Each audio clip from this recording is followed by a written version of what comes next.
Hello, good morning. A warm welcome to all of you in my tutorial class. Myself, Dr. Thakur Arunima Singh, Assistant Professor in JD National B.Ed College.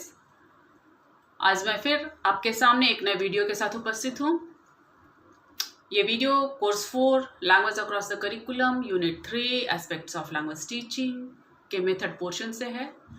अभी तक के video में हम लोग story telling, dramatisation, simulation, song and action method के बारे में जानकारी हासिल कर चुके हैं। आज हम लोग एप्रिसिएशन मेथड के बारे में जानकारी हासिल करेंगे। एप्रिसिएशन, इसको बुक में मूल्यांकन विधि भी कहता है और समीक्षा विधि भी कहता है। एप्रिसिएशन को हम लोग किस तरह से लेते हैं? प्रशंसा के संदर्भ में लेते हैं। एप्रिसिएशन को अगर हम लोग मीनिंग में देखें तो प्रशंसा के रूप में देखते हैं। और प्रशंसा, किसी भी चीज़ की प्रशंसा हम लोग कब करते हैं, कैसे करते हैं? किसी भी चीज़ की प्रशंसा हम लोग उसके गुण और दोष की विवेचना करके करते हैं। तो जब हम गुण और दोष की विवेचना करते हैं तो गुण और दोष की विवेचना किस माध्यम से करते हैं? उसके वस्तु स्थिति के मूल्यांकन से करते हैं, वस्तु स्थिति के समीक्षा से करते हैं।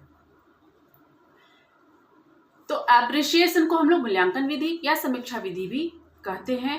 और इसमें हम लोग यानी शिक्षक अपने अध्ययन पद्धति के बारे में, छात्रों के योग्यता के बारे में, जो उसने कक्ष में पाठ्यवस्तु को पढ़ा रखा है उसके बारे में वो समीक्षा करता है, मूल्यांकन करता है और अपनी आगे की स्ट्रेटजी को तय करता है कि उसे आगे किस विधि से, किस माध्यम से अपने पाठ्यवस्तु को पढ़ाना है, समझाना है और अपने छात्रों में अपेक्षित व्यवहार परिवर्तन लाने में सक्षम होना है।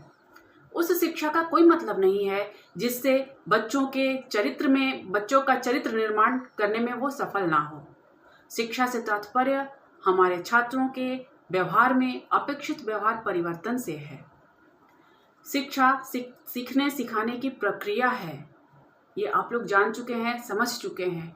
सीखने सिखाने की प्रक्रिया से तात्पर्य है कि शिक्षा व्यक्ति के मन, शरीर और आत्मा का सर्वांगीण विकास करता है और इस विकास का दायित्व, इस विकास का भार एक शिक्षक के कंधों पर होता है। और इस विकास के लिए, अपने उत्तरदायित्व के निर्वाह के लिए एक शिक्षक तरह तरह के विधियों का इस्तेमाल करता है। आज हम लोग इन्हीं में से एक विधि, एप्रिसिएशन विधि के बारे में, एप्रिसिएशन मेथड यानी मूल्यांकन या समीक्षा विधि के बारे में जानकारी हासिल कर रहे हैं। एप्रिसिएशन विधि मेथड, इसके बारे में परिचय, आवश्यकता, महत्व। परिचय: शिक्षण एवं मूल्यांकन परस्पर संबद्ध प्रक्रियाएं हैं। अध्यापक तथा छात्र दोनों ही शिक्षण और अधिगम की प्रक्रिया के महत्वपूर्ण अंग हैं। छात्र सीखने में किस सीमा तक समर्थ हो सका है और अध्यापक का शिक्षण कितना प्रभावशाली है, इसका समय समय पर अवलोकन ही मूल्यांकन कहलाता है या एप्रिसिएशन मेथड कहलाता है। इसकी आवश्यकता क्यों होती है? इसकी आवश्यकता, पहला, ज्ञान की जानकारी। हम लोग एप्रिसिएशन मेथड के द्वारा जानकारी हासिल करते हैं छात्रों के ज्ञान के बारे में, उन्होंने कितना सीखा है और उनके ज्ञान में कितनी वृद्धि हुई है, इसकी जानकारी हम लोग एप्रिसिएशन मेथड के द्वारा प्राप्त करते हैं। सेकंड है अपेक्षित व्यवहार परिवर्तन।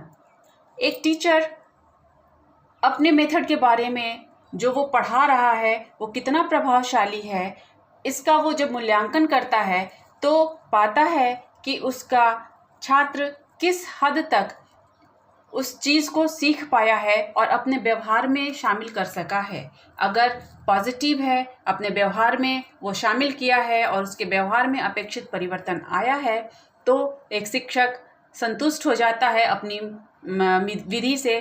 और अगर वो पाता है कि नहीं, इसमें अभी और सुधार की आवश्यकता है, तो वो अपने विधि में और सुधार लाता है। तीसरा है विधिवत विवेचन।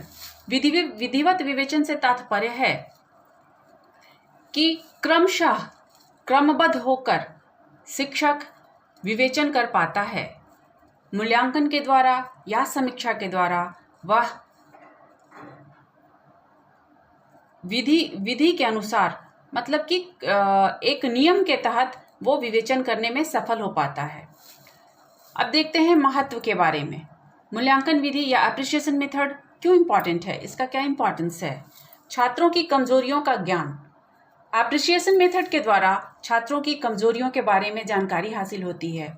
उसने किस हद तक पाठ को समझा है या पाठ्य वस्तु को किस हद तक समझने की कोशिश की है, या उसने कुछ भी नहीं समझा है, बस केवल क्लासरूम में अपीयर रहा है। इस सब के बारे में जानकारी एप्रिसिएशन मेथड के द्वारा पता चल जाता है। उपचारात्मक अनुदेशन का पालन संभव। सेकंड है उपचारात्मक अनुदेशन का पालन संभव। एप्रिसिएशन मेथड का महत्व इसमें भी है कि जब टीचर छात्रों की कमजोरियों के बारे में जान जाता है तो वो उपचारात्मक तरीका अपनाने में सफल हो पाता है। जब समस्या सामने आ जाती है, छात्रों की कमजोरियों के बारे में जानकारी हो जाती है, तो एक शिक्षक अपने कौशल में, अपने विधि में परिवर्तन लाता है और उपचारात्मक अनुदेशन का पालन संभव हो पाता है। तो इस प्रकार से हमने देखा कि मूल्यांकन विधि, एप्रिसिएशन मेथड परस्पर संबद्ध प्रक्रिया है। अध्यापक तथा छात्र दोनों ही शिक्षण अधिगम की प्रक्रिया के महत्वपूर्ण अंग हैं। इसमें शिक्षक और छात्र दोनों ही एक दूसरे को प्रभावित करते हैं, एक दूसरे के साथ अंतर्क्रिया करते हैं और पाठ्य वस्तु को, जो एक पाठ्यक्रम के तहत पाठ्य वस्तु तय की गई है, उसको प्रभावशाली बनाने में और उसमें उपचारात्मक अनुदेशन का पालन कर पाने में सक्षम हो पाते हैं। तो इस प्रकार से हमने देखा कि मूल्यांकन विधि यानी एप्रिसिएशन विधि या समीक्षा विधि भाषा शिक्षण की विधियों में से एक महत्वपूर्ण विधि है, जिसका पालन शिक्षक ज्ञान की जानकारी के लिए और छात्रों की कमजोरियों को जान जाने के बाद उपचारात्मक अनुदेशन का पालन करने के लिए इस्तेमाल करता है। Thank you.